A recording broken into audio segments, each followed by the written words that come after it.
Good evening. It's let me get a little more light here. That's a little better. Um, Good evening, good morning, whenever you're watching. Welcome to Geov Seattle Politics for the week ending September 8th. Um, let's start with local politics and the state recount of the public land commissioner race is over, and Dave Up the Grove finished second with 49 more votes than Sue Peterson.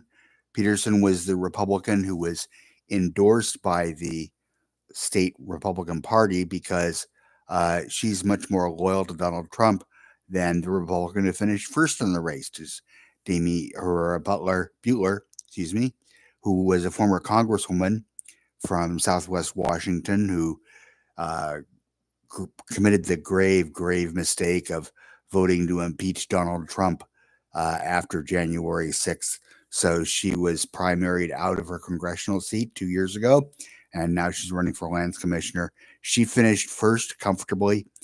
Dave Up the Grove finished second very narrowly, and so those two will meet for the uh, land commissioner post in November. Again, Up the Grove has a fairly strong environmental record. Butler does not. So, yeah, I think it's a fairly straightforward choice there. It will be interesting to see what the state Republican Party wants to do, since they are faced with two options that are both apparently fairly distasteful for not being sufficiently loyal to Donald Trump, which, after all, is the only unifying factor in the modern Republican Party. And we'll get to the presidential race in a few minutes, but yeah, there's been a lot going on there too. Um, the family of the woman who was run over by a Seattle cop last August in South Lake Union, where the officer was going 74 miles an hour in a 25-mile-an-hour zone, and uh, after the impact, when he hit her crossing on the sidewalk and trying to cross as fast as she could before I think she misjudged his speed or something, but uh, her body landed 180 feet away from the vehicle, from the point of impact. That shows you how fast he was going. And of course, that made national news, not when the incident happened, but a few months later when it came out from body cam footage that a high ranking official with Seattle Police Officers Guild was joking about her death and saying, oh, it's no loss. She didn't have any value because she was only 23 years old. And the city will write a check, and that's that. He claimed later that he was joking. He was fired anyway. And of course, the union is trying to restore his job, even though, as it turned out, he was hired after he had been fired from the Tucson Police Department in Arizona for a DUI, for various other run-ins with the law, and he was still on his Arizona driver's license, which apparently was expired at the time of the accident. So there were all kinds of red flags there that SBD ignored just because it's anxious to hire anybody to fill its many vacancies. Yeah, it's a mess. So her family has sued both the cop involved and the city of Seattle for $11 million plus $11,000, which was the point when the SPOG official was joking. He said, "Well, the city will write a check for $11,000, and that will be that." Um, yeah, the family for some reason seemed to think that the young woman's life was worth quite a bit more than that, but it will be up to a jury to decide that, and just how much the young woman's life was worth is a very sad and kind of enraging episode all the way around. So that happened. We had another incident involving a local woman, but we'll get to that in international news. So let's go on to national news. And of course, the major news this past week, um, there were a couple of major news items. Shootings, of course, mass shootings. There was a school shooting in Winder, Georgia, about an hour and a half east of Atlanta, which means it's exurban Atlanta, and the young man was 14 years old. He was given a Christmas gift of an AR-15 by his dad, even though last year, apparently the FBI had interviewed the family and interviewed the young man under suspicion that he had threatened to shoot up his school. Well, now he has. Four people died, another nine were injured. And the father has also been arrested for having given his 14-year-old the AR-15. Although under Georgia law, it's not clear that he did anything wrong. There's nothing illegal in Georgia about a minor owning a military grade weapon. There is nothing requiring that the weapon be kept stored in under lock and key, away from any minors or children in the family. There is nothing that requires a red flag law when you think that the young man might have been a danger to himself or others. There's nothing at all to keep him from picking up his gift AR-15 and going and very predictably shooting up a school. So that's going to be a very interesting trial for the father. The son. The other question, of course, is that the 14-year-old is being tried as an adult, which raises the question of why would the father be responsible if the son is legally considered an adult? Of course, he's not an adult. That's kind of ridiculous. He's 14 years old. It'll be at least a decade before his brain fully develops because young men usually don't have their brains fully developed for things like impulse control until they're at least 25. Um, but that's a very, very tragic story.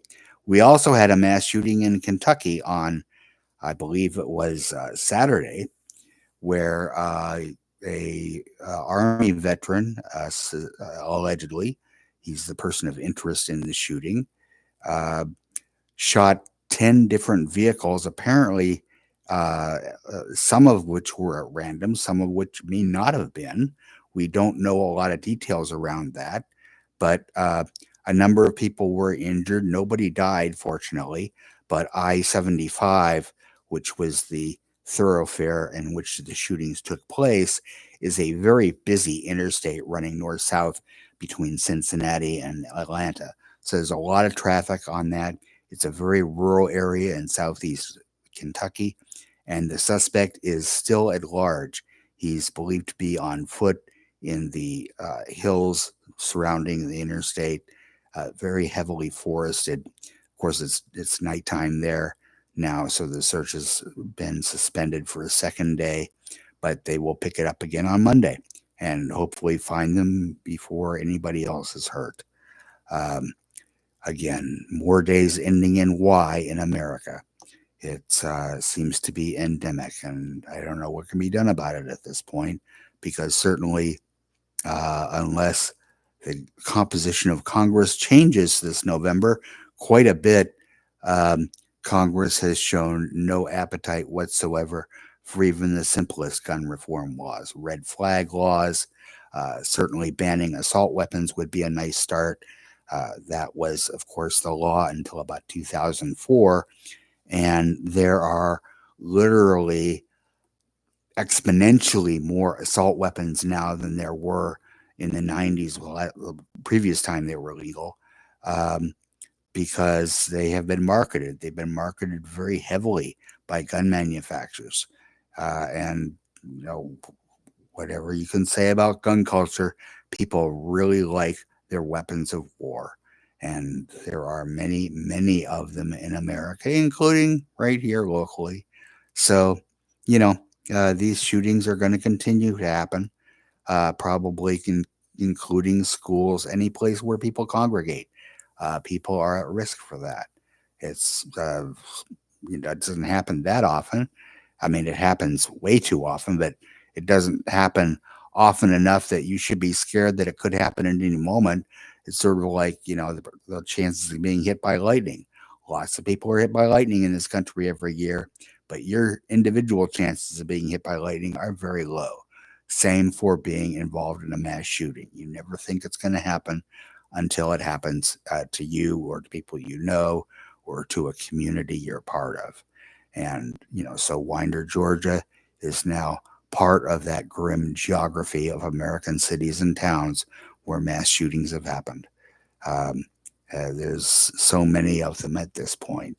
The shooter in the Georgia case, 14 years old, he apparently took his inspiration from the Parkland, Florida shooting a few years ago, which I guess is the new generation. People don't get in, school shooters don't get inspired by Columbine anymore. They get inspired by uh, Parkland. Uh, Maybe we'll get somebody who was inspired by Uvalde. Again, we know where all these places are because of the mass shootings. And it's very, very sad. So yeah, let's talk about the presidential campaign. Donald Trump's campaign is going off the rails because Donald Trump himself seems to be going off the rails. Um, his campaign is running out of money, oddly enough, because many of the contributions being made to the Trump campaign, the fine print is that Donald Trump can do anything with that money he wants. And so a lot of the income has been going toward Donald Trump's legal expenses. There were a number of developments on his legal front this past week. Um, we saw that his federal trial for his role in the January 6th insurrection has been put off until after the election. But some of the discovery items in terms of the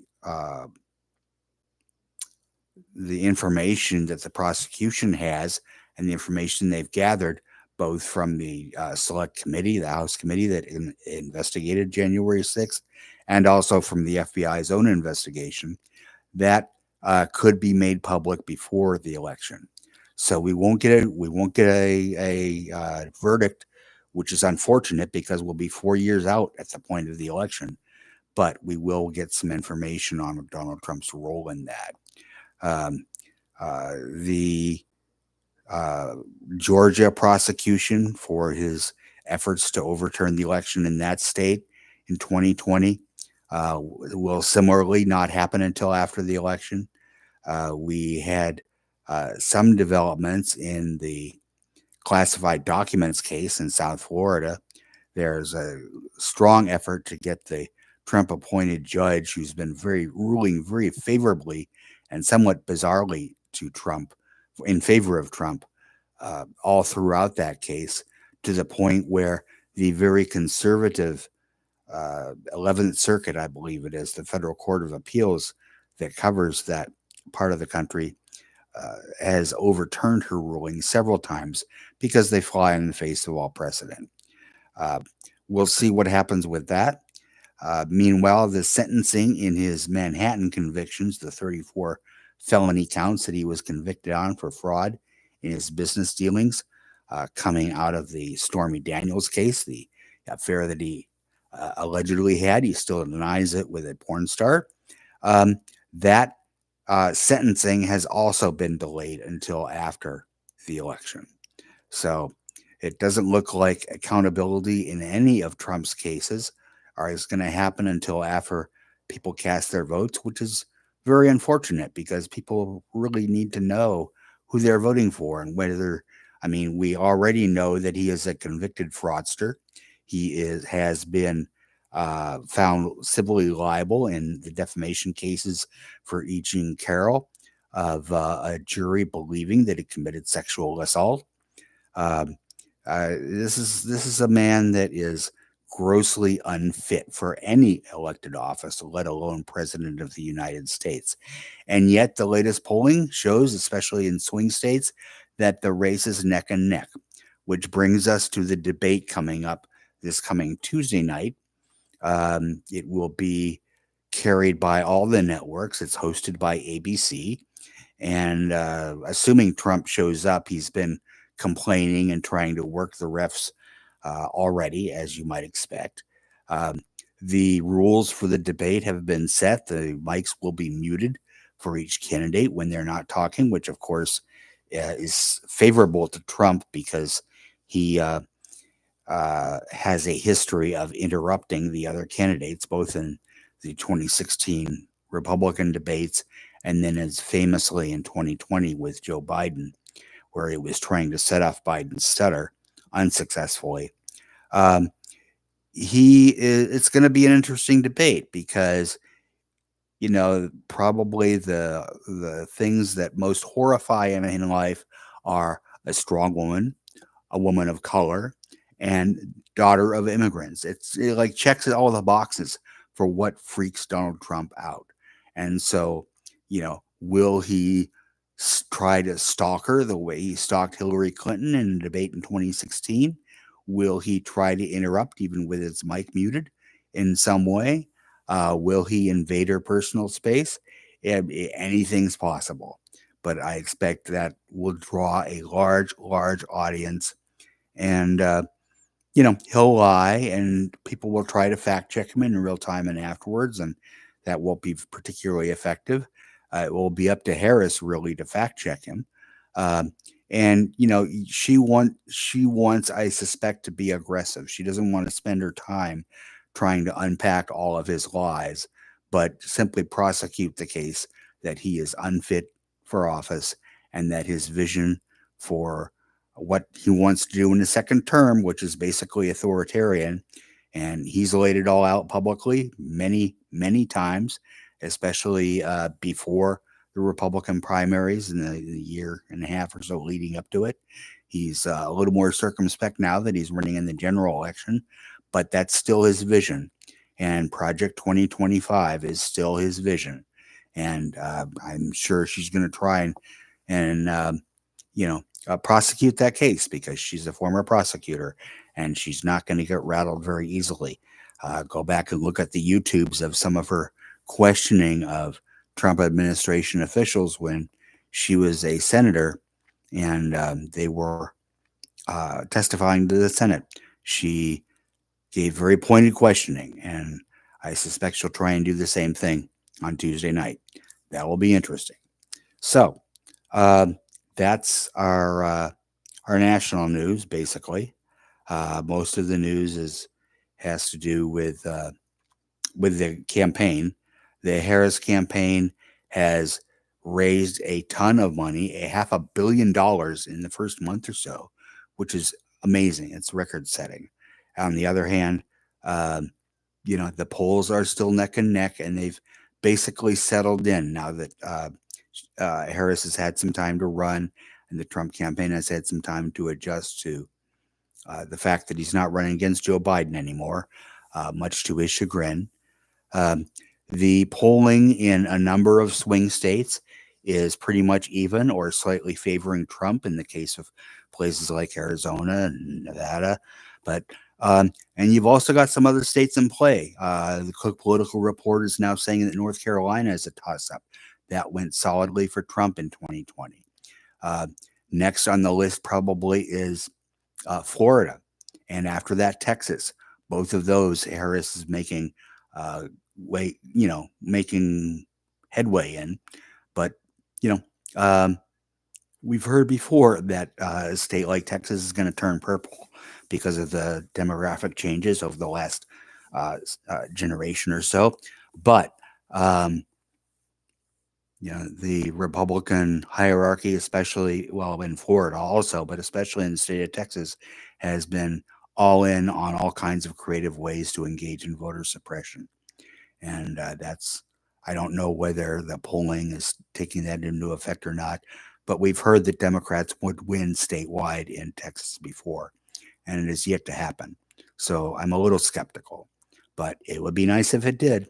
At minimum, if the polling is close there, it forces the Trump campaign to spend money it doesn't have into very populous states, two of the three most populous states in the country after California.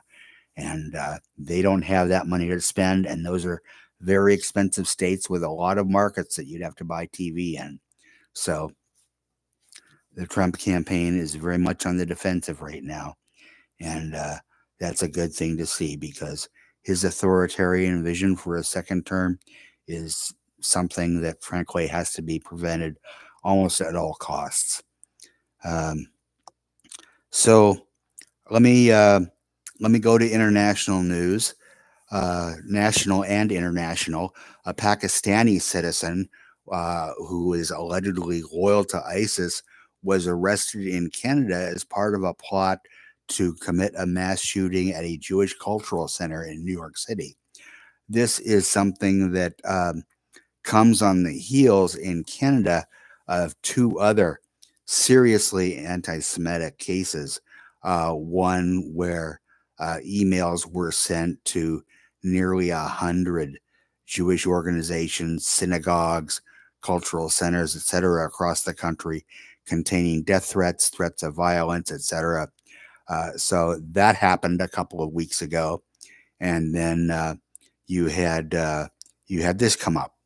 It's very concerning in Canada and shows that anti-Semitism is on the rise, not just in the United States, as a direct result of the war in Gaza, the invasion of Gaza, I should say, and the invasion now of the South Bank. The IDF, the Israeli army, withdrew from the West Bank this weekend after 10 days. The Palestinian Authority, which has nothing to do with Hamas, I might add, so it's not entirely clear what Israel's rationale for invading the West Bank was, other than they wanted to protect the settlers there who were in the process of stealing land and killing Palestinians. Um, they the Palestinian Authority says 39 people were killed by the IDF as a result of that invasion. One of those killed was a young woman from the University of Washington who, who was in Israel trying to uh, help Palestinians. And she was at a protest and she was shot by the IDF in the head and killed.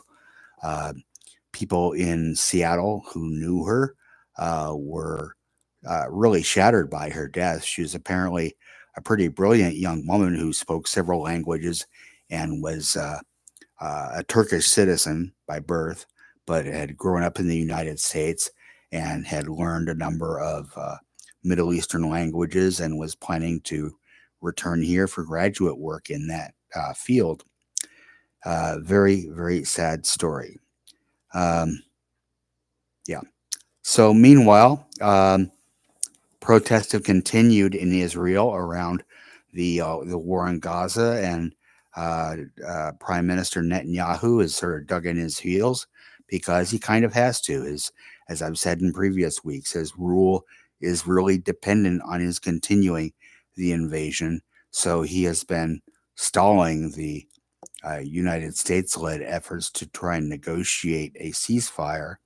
Um, the radicals in his cabinet who are helping to keep him in power, and the very far right political parties that are part of his ruling coalition don't want a ceasefire. They want Israel from the river to the sea. They don't want Palestinians in the way, and they're trying to seize as much Palestinian land as they possibly can.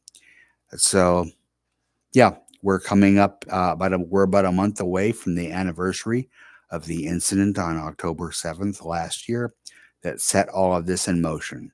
And I expect a lot of protests and probably some terrorist incidents and God knows what else as we get close to that anniversary. So hang on. It's going to be an interesting fall between the American presidential campaign and the anniversary of the October 7th Hamas attack on civilians in Israel, which, Israel has been trying to exact revenge for the last year. Their death toll is well over 40,000.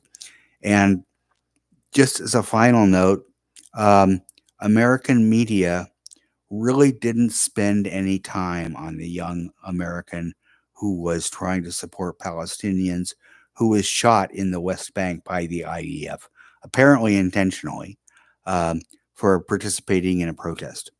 Um, but we're still getting, endless coverage of the American hostage who was killed by Hamas, apparently last week, as the IDF uh, came into that part of Rafah, um, in the Gaza Strip. Um, it's remarkably uneven coverage in corporate media in the United States, and I suspect that is something that for people who really object to the genocidal violence being inflicted in the Gaza Strip, um, by the Israeli government. Um, it's hard to unpack the protest for that, and because defenders of Israel will automatically say that those protests are anti-Semitic. It is not anti-Semitic to protest what the Israeli government is doing, just like it's not anti-American to protest what the American government is doing. Um, it's But you have to unpack that. You have to unpack the very biased corporate media coverage in the United States of that conflict, and you have to, um, reconcile the Biden administration's strong support for Israel, including continuing to give Israeli military weapons that it is using in that attack. Um, Really, very, and uh, Kamala Harris is in a difficult position because she has to defend the Biden administration's policies there, because she's still the vice president and she still answers to Joe Biden. But as a candidate, she also needs to take a more nuanced stand. And she has expressed empathy for Palestinians and the suffering they're going through, but she's also been defending the Biden administration's policies. And I don't know what that means in terms of what her policies would be as president should she be elected in November and actually be sworn in next January. Um, but, that needs to be clarified. And that's something that I think a lot of people will try and hold her feet to the fire on, because certainly, anything she does, short of giving Netanyahu a blank check to do whatever he wants, which is basically the Trump position, um, you know, um, would be an improvement on Trump. So if that is your single issue that you're going to be voting on in November, I don't think there's much of a choice. I think you have to support Harris and hope that she is amenable to at least trying to end that conflict, or at least bring it to a ceasefire.